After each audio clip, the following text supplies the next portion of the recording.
नमस्कार दोस्तों, स्वागत है मेरी बातचीत में। आज के गेस्ट हैं ध्रुव भार्गव जी। इनसे पूछेंगे ये आगे चल के क्या बनना चाहते हैं। फिलहाल तो इनकी पढ़ाई चल रही है और इनसे पूछेंगे आप पंडिताई में कौन सी पढ़ाई करते हैं। तो ध्रुव जी, ये बताइए आप सबसे पहले, आप कौन सी क्लास में हैं? 10th क्लास में। 10th क्लास में हैं आप। और किस टाइप की पढ़ाई हो रही है? जैसे ये पंडिताई की पढ़ाई करते हो उसमें नहीं करते? अभी पंडिताई की पढ़ाई चालू नहीं है। करेंगे आप? बेशक। अच्छा, कब करेंगे आप? जब पापा बोल दें। अच्छा, और ये बताइए, आपके पिताजी से आप क्या सीख लेते हैं अपने जीवन में आगे बढ़ने के लिए, ये बताइए। मैं तो यही सीख लेता हूँ कि कभी भी हार नहीं माननी है। और जो लोग बोलते हैं, जो ताने मारते हैं, उनकी एक भी बात पर ध्यान नहीं देना है। आप जो कर रहे हैं उसको लगन से करो, चाहे सफलता मिले या ना मिले। दोस्तों देख सकते हैं, ध्रुव इतनी सी छोटी उम्र में इतनी बड़ी बात बोल गए हैं कि आप लोग बोलेंगे, आपको आपको बोलेंगे, गिराएंगे नीचे, मगर आपको आगे बढ़ते रहना चाहिए। उनकी फालतू बातों पे आपको ध्यान नहीं देना चाहिए। और ध्रुव जी, हमको ये बताइए कि आप पढ़ाई कर रहे हैं, आप आगे चल के पंडिताई करेंगे?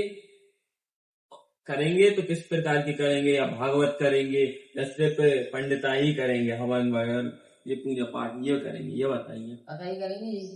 कथा ही करेंगे जी। जी। तो ये बताइए, हमारे गुरुदेव की सबसे पहली भागवत कथा कहाँ हुई थी? सबसे पहली भागवत उनकी हुई थी खपड़िया में। खपड़िया में। हाँ। तो पहले की, सबसे पहले की भागवत और अब की भागवत में क्या फर्क है? मतलब ये फर्क है कि लोगों का फर्क है। पहले मुश्किल से आते थे 20-40 लोग, अब आते हैं 200-300 लोग। और अभी इंदौर में एक कथा हुई थी, वहाँ 1000 से ज्यादा जनता थी। इंदौर में? हाँ, गौरीनगर में। गौरीनगर में। यस। दोस्तों आपको बता दूं, मैं भी गौरीनगर में ही रहता हूँ, इंदौर शहर में। तो मैंने भी वो कथा देखी थी, बहुत सारे जने आए थे उसमें, बहुत सारे लोग आए थे। मुझे भी देख के बहुत अच्छा लगा कि हमारे गुरुदेव बहुत अच्छी काम कर रहे हैं और बहुत अच्छी बातें बोली उनने। वो मैं बताऊंगा आपको एक दिन, और मैंने अपने जीवन में उतारी भी उन बातों को। तो गुरुदेव ये बताइए, हमारे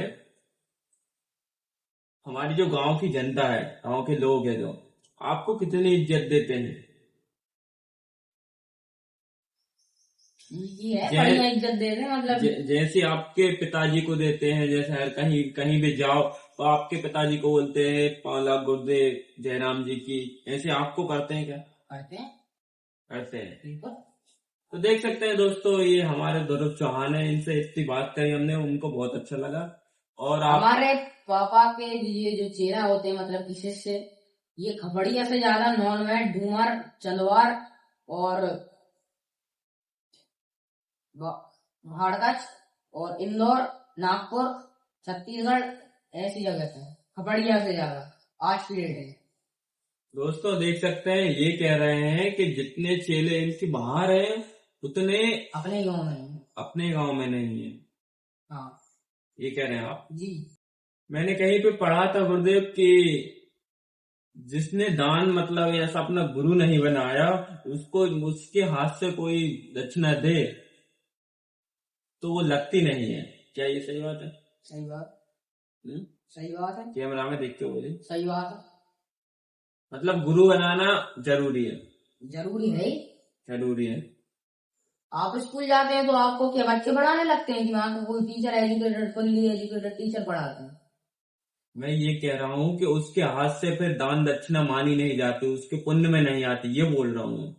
अगर गुरु पुण्य में तब आती है जब उसकी श्रद्धा फुल हो, चाहे उसने गुरु दक्षिणा ली हो या ना ली हो। अगर वो अपने पूरी श्रद्धा से, अपने पूरे मन से गुरुदेव को भले 10 रुपए दे और अपना शीश उनके सामने झुकाए, तो उसकी श्रद्धा मानी गई।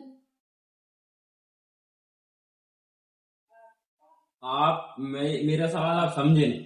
मैं ये कह रहा हूँ, आप क्या रहा हूँ, मैं ये कह रहा हूँ कि जैसे मैंने गुरु दक्षिणा नहीं ली, मान के चलो, वैसे तो मैंने ली है, पंडित गोविंद भार्गव, इनसे ही मैंने दक्षिणा ली है, पिताजी। इनके पिताजी है वो। तो मैं ये कह रहा हूँ, ऐसे मान लीजिए मैंने दक्षिणा नहीं ली तो मैं, दक्षिणा। हाँ दक्षा मैंने नहीं ली तो मैं दान करूंगा, पुण्य करूंगा, तो ये मेरे खाते में नहीं आएंगे? आएंगे, यही तो पूछ रहा हूँ, आएंगे। यही पूछ रहा हूँ गुरुदेव, यही पूछ रहा हूँ। हाँ तो वो थोड़ी सुनने में गड़बड़ी हो गई। हाँ यही पूछ रहा हूँ। हाँ आएंगे आएंगे। अब गुरु बनाओ या ना बनाओ, आपका कर्म तो आपके हाथ में है ना, वो गुरु जी के हाथ में थोड़ी है। यही वो तो बस आपको, आप अगर कहीं भटक गए हो तो वो आपको सत मार के मिला सकते हैं बस। वो ऐसा थोड़ी है आपके हाथ पकड़ के इधर जबरदस्ती दान करवाएंगे। जी यही पूछो। और गुरुदेव मुझे ये बताइए कि आप कितने साल के हैं? 15 साल। 15 साल के, 15 साल के हैं दोस्तों ये। और ये बताइए आप गुरुदेव आपको क्या सीख देते हैं हर पल, हर डांटते हैं, ये बताइए। डांटना वाटना तो सब चलता रहता है जी, मैं इतनी सी भी गलती कर देता हूँ पापा बहुत चिल्लाते हैं। हाँ। अब मैं ठीक से खाना नहीं खाता हूँ, आप मेरी हालत देख सकते हैं, बहुत पतला हो चुका हूँ तो सालों से। अच्छा, वो कहते हैं, डांटते तो है, खाना क्यों नहीं खाता तू? हाँ ये तो ये तो हर पिता की समस्या है अपने लड़के के लिए, जो कि खाना नहीं खाते तो तो चिल्ला। मेरी बात तो सुनो, वो दाल में इतना घी डाल देते हैं, जितनी दाल नहीं उतना घी डाल दिया। अच्छा, अब इसमें क्या करे बच्चा? खाना चाहिए आप। ठीक है, अब जितनी मेरी खुराक है उतना तो मैं खा रहा हूँ, अब बाकी भगवान के ऊपर है, अगर थोड़ा बहुत भजन आपकी कौन सी बात उनको ज्यादातर पसंद नहीं आती है? पढ़ाई नहीं करनी। पढ़ाई नहीं करनी तो आप क्यों नहीं करते पढ़ाई? मन ही नहीं लगता। ओह माय गॉड, ये क्या बात बोल दी, पढ़ाई में मन नहीं लगता वगैरह। ये तो हर बच्चे की समस्या है कि पढ़ाई में मन नहीं लगता, पर मन को मार के पढ़ना चाहिए। आप दरअसल मेरी जितनी हैसियत है उतना मैं पढ़ता हूँ, और जितनी मेरी हैसियत है उससे ज्यादा भी पढ़ लेता हूँ कभी तो। अच्छा, देख सकते हैं दोस्तों, ये कभी कभी पढ़ते हैं जब इनका मन होता है तब, मगर मन इनका बस में ही नहीं है। और हमारी जनता को क्या मैसेज देना चाहोगे और मुझे क्या बताना चाहोगे कि मैं आगे ग्रोथ करूं हमारे पॉडकास्ट के जरिए? मैं तो यही बताना चाहूंगा विवेक जी आपको कि आप अच्छे इंसान हैं, अच्छी मेहनत कर रहे हैं, अपने परिवार को सपोर्ट करने की कोशिश कर रहे हैं। आई नो कि अभी आप इतने सक्सेसफुल नहीं हैं, मगर आप फ्यूचर में बहुत अच्छा कर सकते हो। थैंक यू सो मच ये बात बोलने के लिए, मुझे दिल से बहुत अच्छा लगा कि आपने ये बात बोली। और हमारे गांव के युवाओं को क्या मैसेज देना चाहोगे कि वो आगे चल के अच्छा करें और आगे दारू शराब अंडा मुर्गा कुछ नहीं खाना है। अगर सफलता के रास्ते हैं मेहनत, तो बर्बादी का रास्ता है शराब, नशा और ये मांस वगैरह का खाना। आजकल की ये युवा पीढ़ी, पता नहीं इनको क्या हो गया है, जेनजीस को इतनी सी उम्र में बालक सट्टा फूंक रहा है। ये तो गलत है, गलत है, ये सीधी सी बात है। तो गलत है। और अपने ही परिवार वालों से उल्टा सीधा बात कर रहा है। मेरी नजर मिलाने की हिम्मत नहीं होती अपने पिताजी। आप अपने बारे में बताइए, आपकी आंख का क्या हो गया था? दरअसल जब मैं इतना बड़ा था, तकरीबन 6 से 7 साल का, तब मैं अपने मामा के घर पे था। वहां पर मैं ऊपर खेल रहा था बस नॉर्मली। मेरे हाथ में एक बिस्किट का पैकेट था, मैं वो खा रहा था। अब मैं अपनी धुन में मगन था, मुझे पता ही नहीं कौन आ रहा है कौन जा रहा है, मैं तो बस खा रहा हूँ, एंजॉय कर रहा हूँ। अचानक पीछे से बड़ा सा कौवा आया, मैं उसको देख के थोड़ा डर गया। मैंने उसके सामने बिस्किट फेंक दिए, वो खाने लगा। अब मेरे सारे बिस्किट खत्म हो गए, मेरे आप आगे बढ़ने लगा धीरे धीरे, मैं पीछे जाने लगा। अब सब खत्म हो गई, मैं नीचे गिर गया एकदम। मैं सिर के बल नीचे गिरा, मेरा सर फट गया, सर से बहुत खून गया, मैं बेहोश हो गया। वो तो ये करिए मैं कोमा में नहीं गया, नहीं अभी तक मैं इधर होता भी नहीं। तो ये आंख का ये हुआ कि जब मैं छत से गिरा, मेरे ब्रेन से ज्यादा मेरी आंख पे इम्पैक्ट पड़ा। अच्छा, वो इतना जोरदार इम्पैक्ट था कि मेरी सिर ऐसी हो गई कि उसमें 18 डांडे डले। अच्छा, हाँ, और मेरी आंख के ऊपर खून आ गया। वो खून में क्या हुआ, कुछ बैक्टीरिया चले गए थे, जिस वजह से मुझे मोतियाबिंद हो गया, कैटरेट, जिसको इंग्लिश में अपन बोलते हैं। अब कैटरेट का एक सीधा सिंपल नियम, अगर वो एक आंख में होता है दूसरी आंख में भी हो जाता। हम सबसे पहले गए भोपाल, उधर इलाज नहीं हुआ, फिर गए इंदौर, उधर भी इलाज नहीं हुआ, फिर हम हमारे सिद्ध देवता के पास गए, जो आपने अपने पिछले पॉडकास्ट में जो पड़ियार दादा को बुलाया था ना, हाँ। उनके अंदर हमारे एक सिद्ध भीलड़ देवता आते हैं। अच्छा। उन्होंने बताया कि इसको चेन्नई लेके जाओ, इसकी आंख में मोतियाबिंद है, अच्छा। ये वहीं ठीक हो सकता है। हम वहां के एक बहुत ही ऊंचे अस्पताल में गए, बहुत ही बढ़िया अस्पताल, शंकर हॉस्पिटल। वहां पर जाके मेरा इलाज हुआ बकायदा, वहां पे मेरा ऑपरेशन हुआ।